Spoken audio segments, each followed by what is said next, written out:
Hello, English learners. Welcome back to English Pod. My name is Marco. And I'm Erica. And we're bringing you the final lesson of our job interview series. That's right. And in this lesson, we're going to be focusing on two very, very common but sometimes difficult questions. Okay, so we've talked about preparing for the job interview in part 1. Part 2, we talked about educational background and work experience. And in part 3, what are we going to be looking at?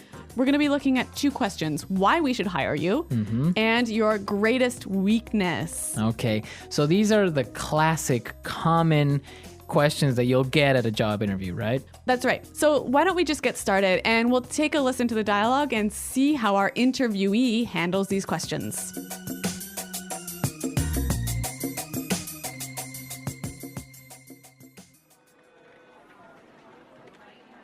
Very good. Now, I have a couple of final questions. I hope they're not too hard. Why should we hire you? I think that I would be a perfect fit in this company. I have a unique combination of strong technical acumen with outstanding soft skills. You know, I excel at building strong, long-term consumer relationships. For example, when I headed the customer support department in my previous company, our team resolved about 70% of our customers' problems. I decided that we needed better information and technical preparation on our products. So after, I implemented a series of training sessions in coordination with our technical department. We were able to solve 90% of our customers' issues. Given the opportunity, I could bring this kind of success to this company. Woo. Impressive. So, what would you consider to be your greatest weakness? To be honest, I struggle with organization and time management. Punctuality has never been a strength of mine. I find it hard to organize my time effectively. I've actually addressed this weakness recently by attending a workshop on efficient time management. It helped me a lot by providing me with great insights on how to get organized and use my time efficiently. So I think I'm getting better now. Great. Well, let me tell you that I am very pleased with this interview. We are shortlisting our candidates this week, and next week we will inform our shortlisted candidates of the day and time for a second interview with our CEO. Great, thanks a lot. I hope to hear from you. Goodbye.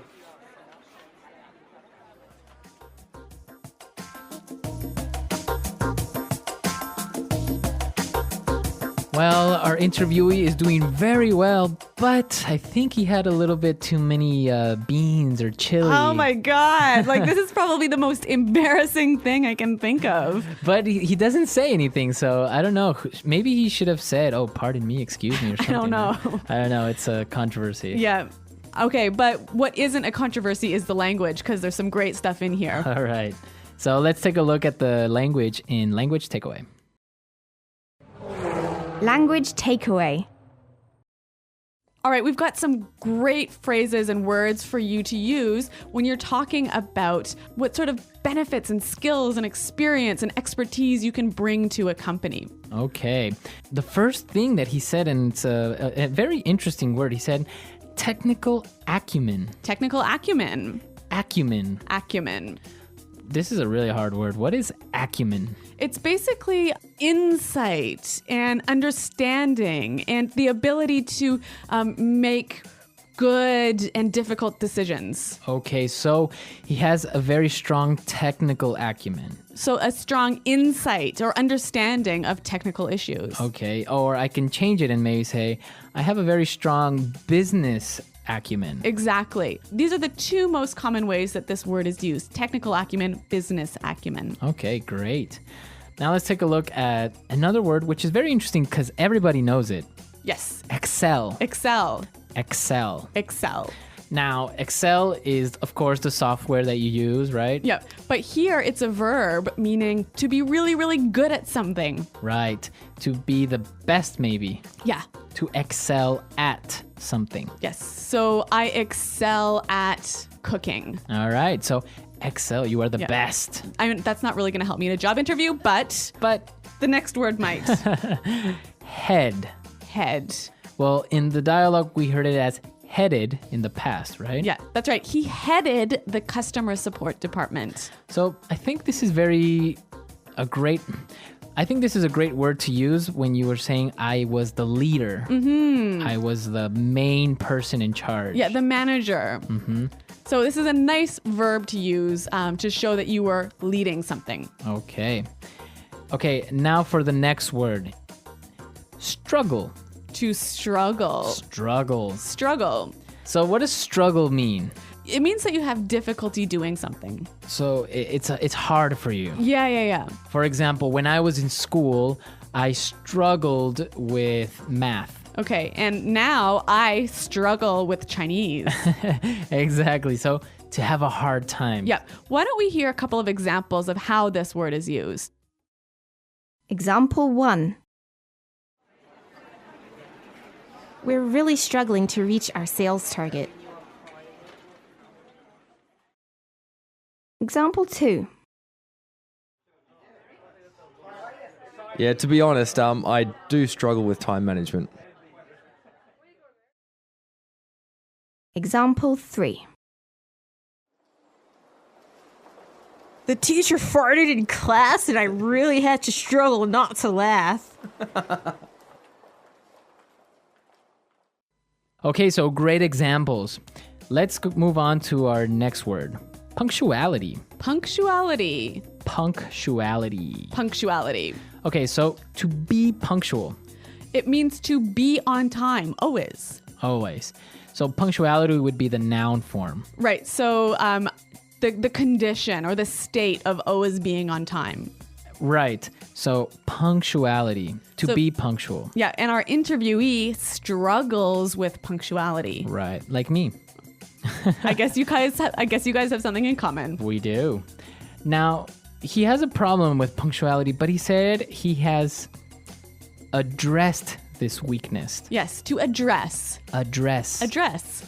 Now, if you notice, it's spelled the same way as address, That's right.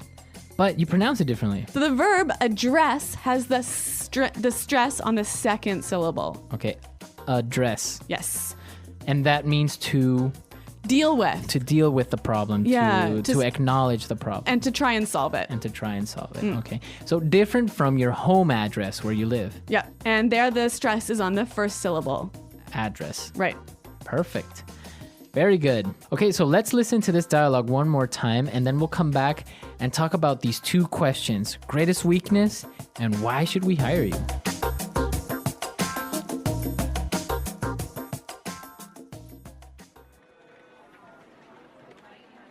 Very good. Now, I have a couple of final questions. I hope they're not too hard. Well, why should we hire you? I think that I would be a perfect fit in this company. I have a unique combination of strong technical acumen with outstanding soft skills.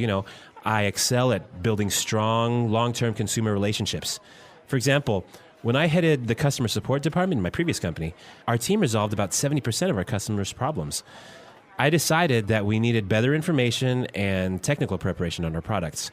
So after, I implemented a series of training sessions in coordination with our technical department. We were able to solve 90% of our customers' issues. Given the opportunity, I could bring this kind of success to this company. Woo. Impressive. So, what would you consider to be your greatest weakness? To be honest, I struggle with organization and time management. Punctuality has never been a strength of mine. I find it hard to organize my time effectively. I've actually addressed this weakness recently by attending a workshop on efficient time management. It helped me a lot by providing me with great insights on how to get organized and use my time efficiently. So I think I'm getting better now. Great. Well, let me tell you that I am very pleased with this interview.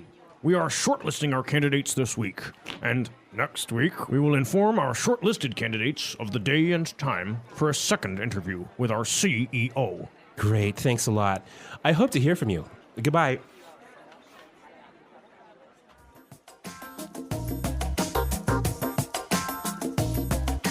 All right, Marco. Well, this classic question, why should we hire you? I think you'll hear it in many, many different interviews. And how did he deal with it here? Well, the first thing that he said is very, very important because they're asking you why, so your immediate reaction would be to answer with because or I think that, but there's a different way of approaching it, which is a little bit more professional. He said, I think that I would be a perfect fit in this company. I think I would be a perfect fit in this company. That's how he started his answer, and then he explained why. So this sounds really strong, doesn't it? Yeah, basically, it just makes you seem to be very confident and puts you like you are already part of the company.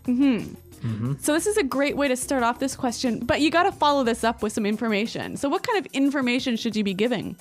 Well, like we talked about in your work experience, the same thing goes here. What do you have to offer to this company? What special skills or insights or experience can you bring that would help us? Yeah, that nobody else can bring. Exactly. So, again, you have to start talking about your strengths and your previous experience, but with examples, right? Very, very specific examples. And whenever you can, throw in some numbers or some specific successes that you have had. Exactly. And once you've talked about these things, you can close off this answer by saying, given the opportunity, I could bring this kind of success to this company. Given the opportunity, I could bring this kind of success to this company. So that is just like a magical sentence saying like, if you give me the chance, I will demonstrate how good I am and how I can help this company. Yes, a really, really strong closing argument. Yes. So that's the way you should more or less approach that question, right? All right, but let's turn now to the classic question, your greatest weakness. What is your greatest weakness?